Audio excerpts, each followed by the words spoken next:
the Stephen Strasburg news from over the weekend. Horrible.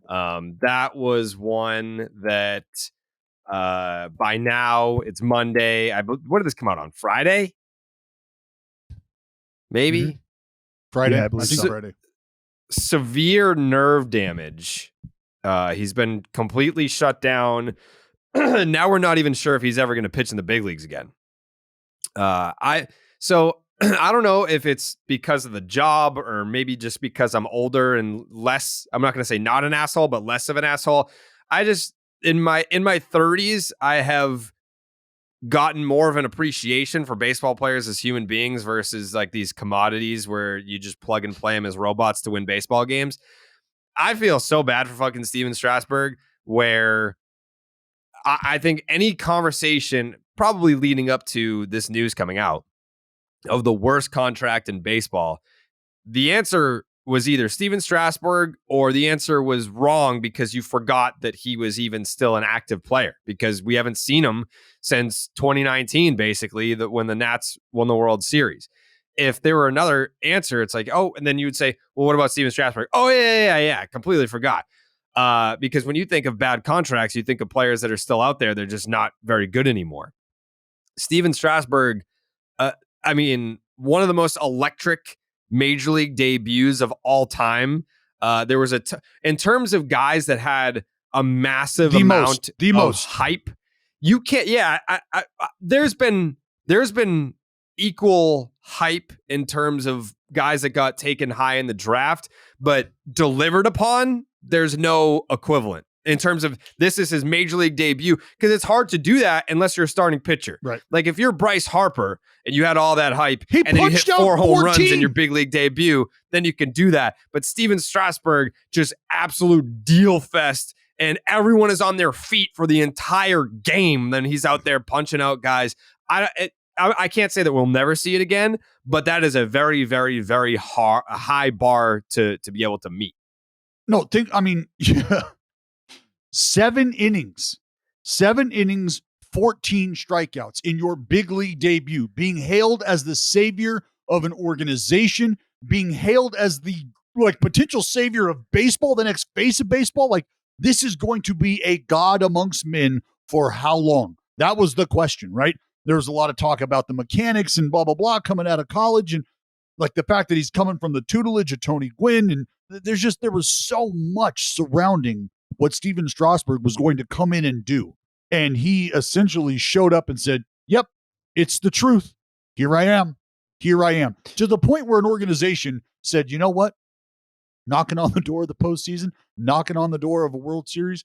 We've got a guy who could probably help us get there, but we're going to take care of him, and we're going to make sure that he's there to help us do this many, many more times down the road. Well, that didn't quite work out the way they would have liked it to. However, Stephen Strasburg gave them everything, absolutely everything he possibly could have given them. He did. And it culminated in a World Series championship. But unfortunately for him, unfortunately for them, after the contract, he will have made 8 starts into his 7-year extension?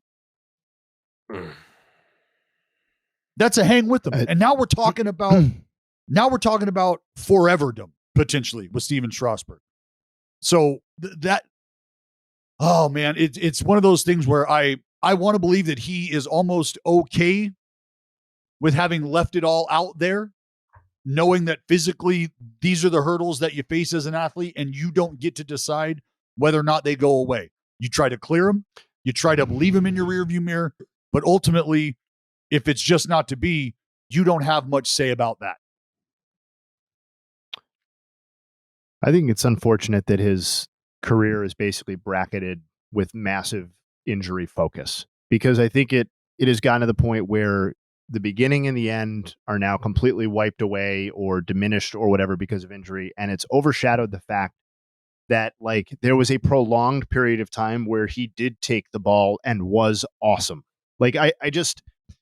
You have to, it was 2012 to 2019, 8 seasons. He averaged 28 starts a season.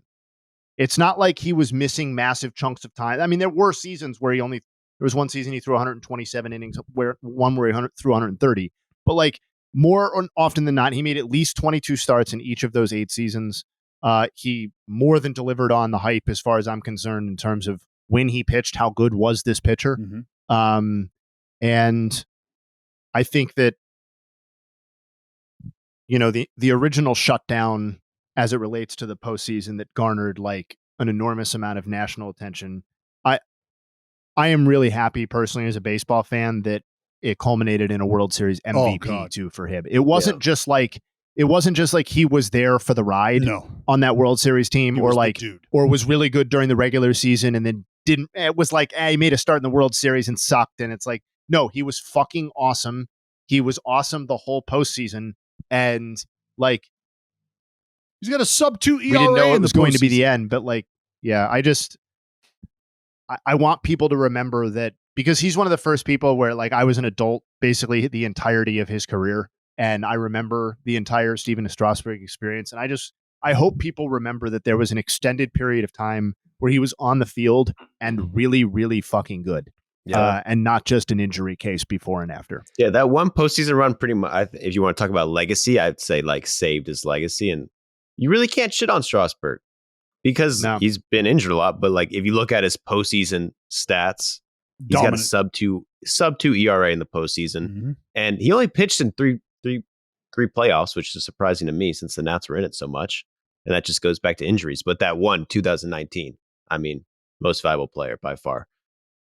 I think it's just crazy that a team would ever find themselves in a position to actually be able to capitalize on a decision that was so controversial early.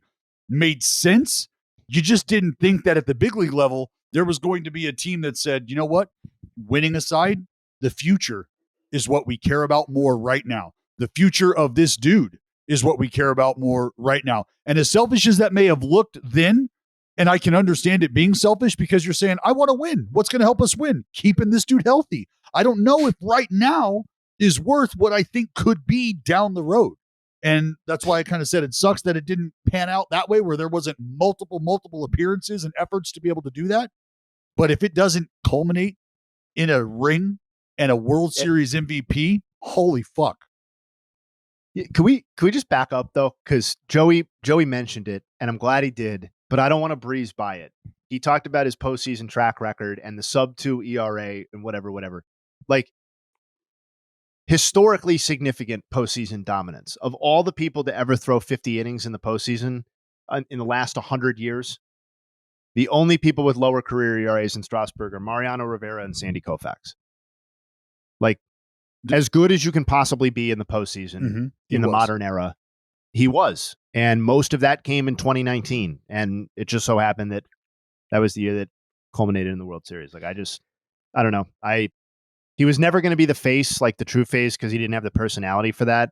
But in terms of on-field performance, I hope people remember that he delivered. This is one of the dudes that you wish could have experienced the health of a guy like Clayton Kershaw. Like, give him that health. Give him that longevity. And let's see what those numbers look like.